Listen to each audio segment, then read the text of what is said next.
Good evening. I am Natasha Nicole Lake, and I'm going to be discussing persuasion as it applies to the parables of Robert Reich.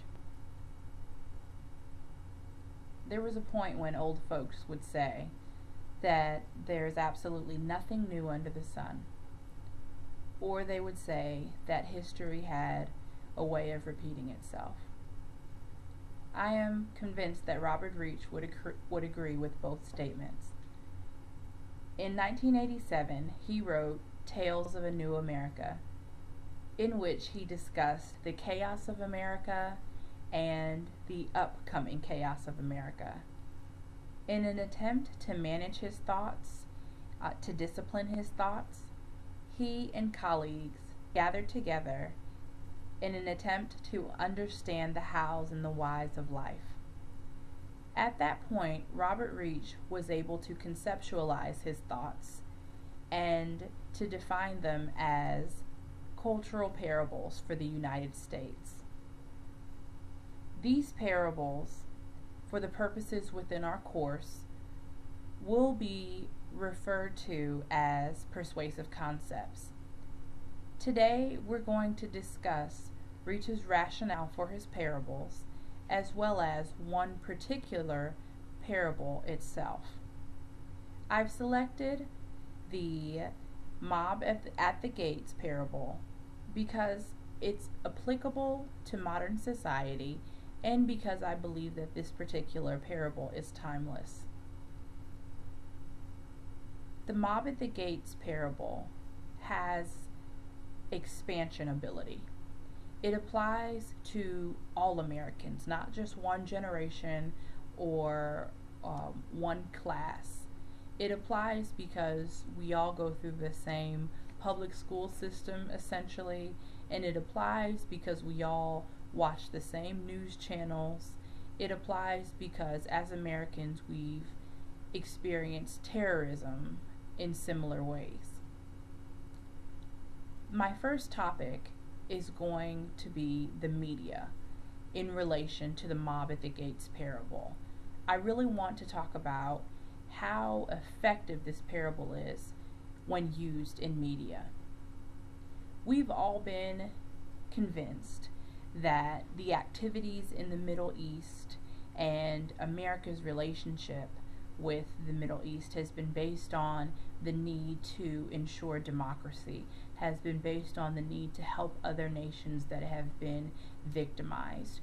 We have been told and been led to believe that it's important to come together, our nation and other nations that are our allies. It's important to come together and fight the enemy. It's important to keep the enemy out, pretty much knowing that enemies lie just beyond our gates.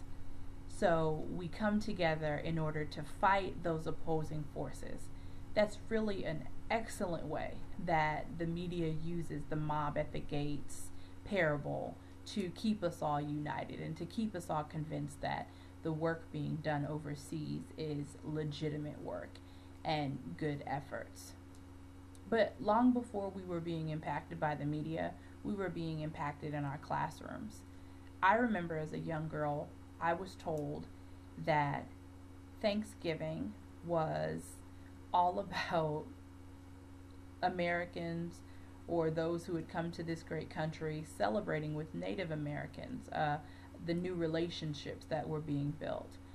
And the reality is, as far as a mob being at the gates, America was being colonized as a need to run from the religious restriction and the governmental restriction of Great Britain.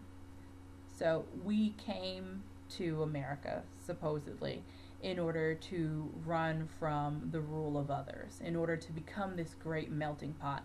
And since elementary school, I think that we've all really had an opportunity to be convinced that this is a nation where we can all think freely. This is a nation of liberty and justice. So again, the mob at the gates parable applies here in education because we're led to believe that this is the only pure nation in which all people can become whatever they choose and take advantage of whatever opportunities they choose to take advantage of. And then the last section that will be discussed this evening in relation to the mob at the gates parable has a lot to do with life experiences, especially in the area of terrorism on American soil. When 9/11 took place, that tragic day in history, so many Americans were convinced once again that our safety as Americans was threatened and always will be. Convinced that we have to unite together to fight off those evil forces just beyond the gate. That we have to trust in our government and stand up for what's right to avoid tragedy. And so on that day and other days in history, Americans were convinced once again that there will always be that angry mob at the gate, that there will always be those who are envious of this great nation and those who seemingly want to bring destruction to everything that is good and everything that is pure. The mob at the gates parable is so applicable and is so modern because there will always be conflict in this world, and there will always be one nation, probably America, that believes that it is the leading nation and it is the nation that can do no wrong.